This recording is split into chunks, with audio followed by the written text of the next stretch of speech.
श्री असदुद्दीन ओवैसी जी। मोहतरम चेयरमैन साहब, आपका बेहद शुक्रिया। मैं इस मोशन की मुखालिफत में खड़ा हुआ हूँ। सर, मैं शुरुआत में हबीब जालिब का एक शेर पढ़ना चाहता हूँ। आप उर्दू जानते हैं और लॉ मिनिस्टर भी उर्दू जानते हैं।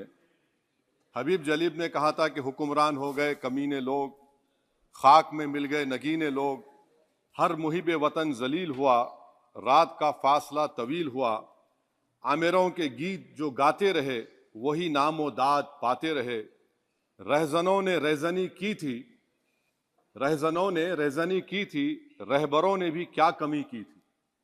सर, मैं अभी सुन रहा था हमारे शिंदे ग्रुप के शिवसेना के पार्टी लीडर अपनी तकरीर कह रहे थे। कहा कि 6 दिसंबर में जब बाबरी मस्जिद को शहीद किया जा रहा था तो उस वक्त के वजीर आजम नरसिम्हा राव पूजा कर रहे थे।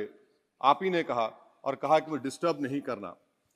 तो ये बड़ा अजीब मौका है कि बीजेपी की ताईदी पार्टी ये कह रही है कि नरसिम्हा राव ने कहा कि मुझे डिस्टर्ब मत करो, मैं पूजा कर रहा हूं, और जिसने रथ यात्रा निकाला, इन दोनों को मोदी सरकार ने इस मुल्क का सबसे बड़ा सिविलियन अवार्ड दे दिया, सबसे बड़ा सिविलियन अवार्ड दे दिया। तो ये बताता है कि इंसाफ जिंदा है या जुल्म को बरकरार रखा जा रहा है। तीसरी बात यह है कि सर, इस ऐवान में सियासी पार्टियां आएंगी, चले जाएंगी। आप आए, मैं आया, हम भी चले जाएंगे। मैं जमीन की गिजा बन जाऊंगा, ये ऐवान तो बाकी रहेगा। मगर सर, मैं ताजुब कर रहा हूं कि लोकसभा मुख्तलिफ आवाजों में कैसे बोल सकता है। लोकसभा तो एक ही आवाज में बोलना चाहिए, और लोकसभा भी भारत के संविधान आइन के बेसिक स्ट्रक्चर का ताबे है। और सर, ये इसलिए कह रहा हूं कि 16 दिसंबर को मैं ले कर देता हूं। 16 दिसंबर 1992 को इसी लोकसभा ने एक रेजोल्यूशन पास किया था।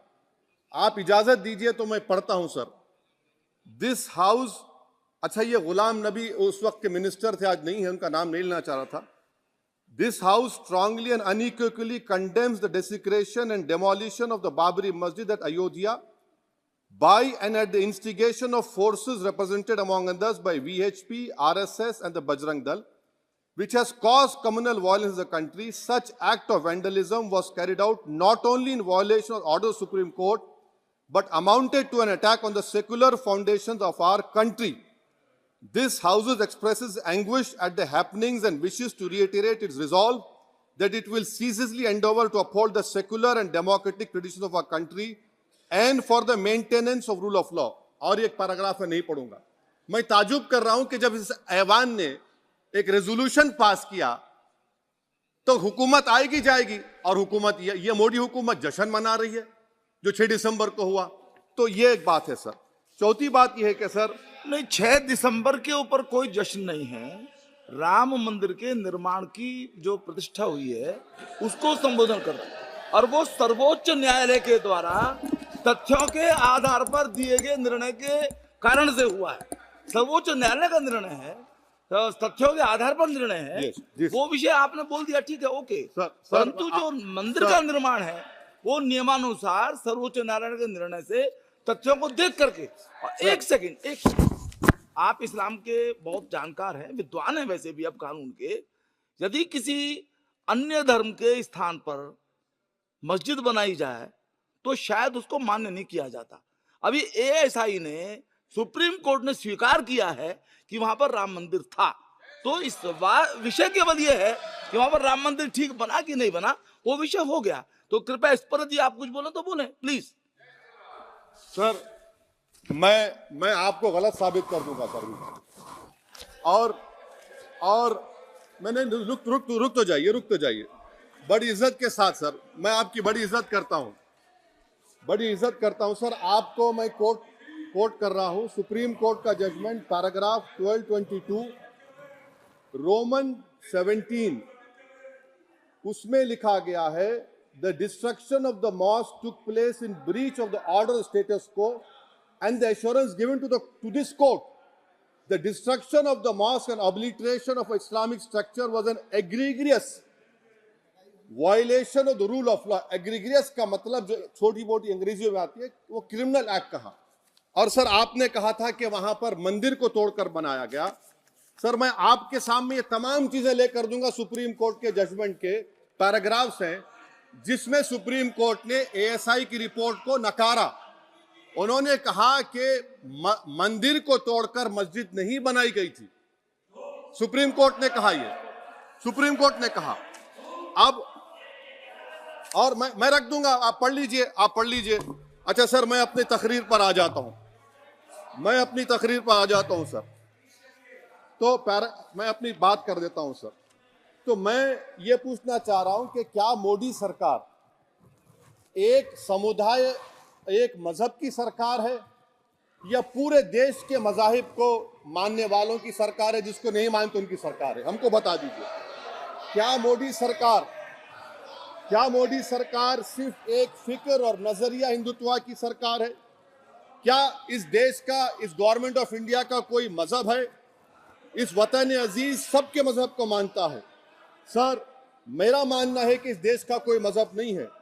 क्या ये सरकार 22 जनवरी का पैगाम देकर यह बताना चाहती है कि एक मजहब को दूसरे मजहब के मानने वालों पर गलबा और कामयाबी मिली? क्या आइन इसकी इजाजत देता है? क्या ये पैगाम आप जब ऐवान से दे रहे हैं तो 17 करोड़ मुसलमानों को आप क्या पैगाम दे रहे हैं, ये मैं आप पर छोड़ता हूं। सर 49 में धोखा हुआ, 86 में धोखा हुआ, 92 में धोखा हुआ, 2019 और 22 में भी इस ऐवान के जरिए हमको धोखा दिया जा रहा है। और अफसोस के साथ कहना पड़ता है सर कि मुस्लिम अक़लियत को हमेशा ये कहा गया कि तुमको भारत के शहरी बरकरार रहने के लिए एक बहुत बड़ी कीमत तुमको चुकानी पड़ेगी, और हम पर इल्जाम लगा दिया गया। सर क्या मैं बाबर का स्पोक्स पर्सन हूं? क्या मैं जिना का स्पोक्स पर्सन हूं? क्या मैं औरंगजेब का स्पोक्स पर्सन हूं? बताइए सर, आखिर मैं कहां तक आप मुझे लेकर जाएंगे? दूसरी बात यह है सर, दूसरी बात यह है कि फिर 6 दिसंबर के बाद देश में फसाद हुआ, नौजवानों को टाडा में डाला गया जो बूढ़े होकर निकले। यकीनन आपकी सरकार नहीं थी, आपकी सरकार नहीं थी। अच्छा बल्कि मैं तो मर्यादा पुरुषोत्तम राम की इज्जत करता हूं, मगर मैं नाथूराम गोडसे से नफरत करता हूं। मेरी नस्लें नफरत करती रहेंगी क्योंकि नाथूराम गोडसे ने उस शख्स को गोली मारी जिसके जबान से आखिरी लफ्ज निकले हे राम। सर छठी बात यह है कि 87 में मलियाना हाशिम पूरा हुआ, 83 में नेल्ली हुआ, 44 में जम्मू में नस्ल कशी हुई, 2022 में हल्दीवानी में कत्ल हुआ। इतने धोखे सबसे बड़े किसको दिए गए? असदुद्दीन ओवैसी को दिए गए। मगर फिर भी मुझसे ही कहा जाता है कि वफादारी को तुम साबित करो अपनी ओवैसी। सर आज भारत के 17 करोड़ मुसलमान अपने आप को अजनबी और एलिनेट महसूस कर रहे हैं। मैं बहुत बड़ी नाइंसाफी होती है, सर ये कोई तारीखी नाइंसाफी को इंसाफ नहीं किया जा रहा है। स्पीकर बल्कि सर, अंग्रेजी में स्पीकर सर केवल एक प्रश्न का जवाब ओवैसी साहब दे दें कि बाबर को वो आक्रमणकारी मानते हैं या नहीं मानते? पुष्पमित्रा संगा को आप क्या मानते हैं? बताओ, पुष्पमित्रा संगा को आप क्या मानते हैं? जम्मू के वो, कश्मीर के वो राजा को क्या मानते हैं जिसके पास एक फौज थी मंदिरों को तोड़ने के लिए? आप क्या मानते हैं? यही तो मैं कह रहा हूं कि निशिकांत दुबे 47 में आजादी मिली, असदुद्दीन ओवैसी से बाबर की बात पूछ रहे हैं। तुम गांधी की बात पूछते, तुम बोस की बात पूछते, तुम जलियांवाला बाग की बात पूछते, तुम काला पानी में जो मुसलमान शहीद हो गए उनकी बात पूछते, मगर बाबर की बात पूछी जाती है। तो सर मैं आपको बता रहा था, खामखा डिस्टर्ब किए सर मुझे, मेरा वक्त ले लिए निशिकांत दुबे। सर मैं आपसे कह रहा था, मोदी हुकूमत ये पैगाम दे रही है भारत के मुसलमानों को कि जान बचाना है या इंसाफ चाहते हो।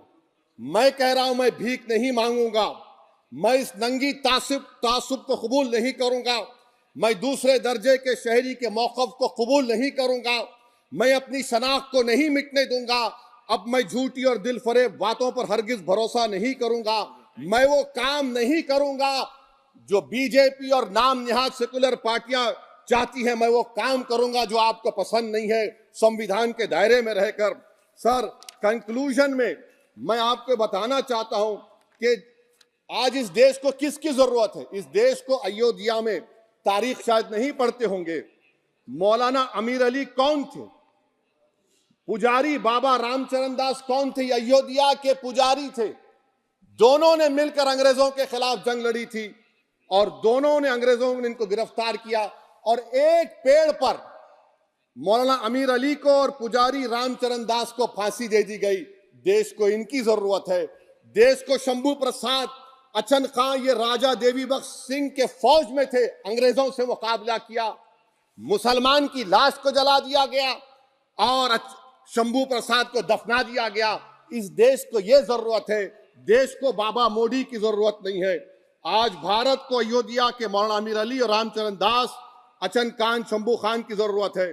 सर, मैं अभी सुन रहा था ये नाम निहाद सेकुलर पार्टियों के बयानात को। क्या होता है सर, आप, खत्म कर रहा हूं, क्या होता है सर, जब काजी साहब गवाहों को लेकर दुल्हन के पास जाते कि तुमको निकाह कबूल है, तो दुल्हन शर्मा के खामोश बैठ जाती। तो इनकी खामोशी रजामंदी की अलामत है। जी जी। तो सर, मैं खत्म करने से पहले ये बताना चाह रहा हूं कि जब वजीर आजम जवाब देंगे तो क्या वो भारत के 140 करोड़ जनता के लिए जवाब देंगे या फिर सिर्फ हिंदुत्व की फिक्र रखने वालों का जवाब, मैं खत्म कर जवाब देंगे। मैं ये देश, दुनिया, मुसलमान देख रहा है। सर, मैं आपको ये भी बताना चाह रहा हूं, आखिर में कंक्लूड कर रहा हूं सर, 1 मिनट चाहिए, 1 मिनट चाहिए सर। सर, मेरा मानना यह है कि आज मैं बहैसियत एक भारत के गयूर मुसलमान के, let me stand as a tall Indian Muslim and say that the light of Indian democracy today is at its dimmest today, sir. Sir, in conclusion, मेरी फिक्र में, मेरा ईमान मुझे कहता है कि जिस जगह पर मस्जिद थी, है और रहेगी, बाबरी मस्जिद है और रहेगी बाबरी मस्जिद। जिंदाबाद, जिंदाबाद, भारत जिंदाबाद, जय हिंद।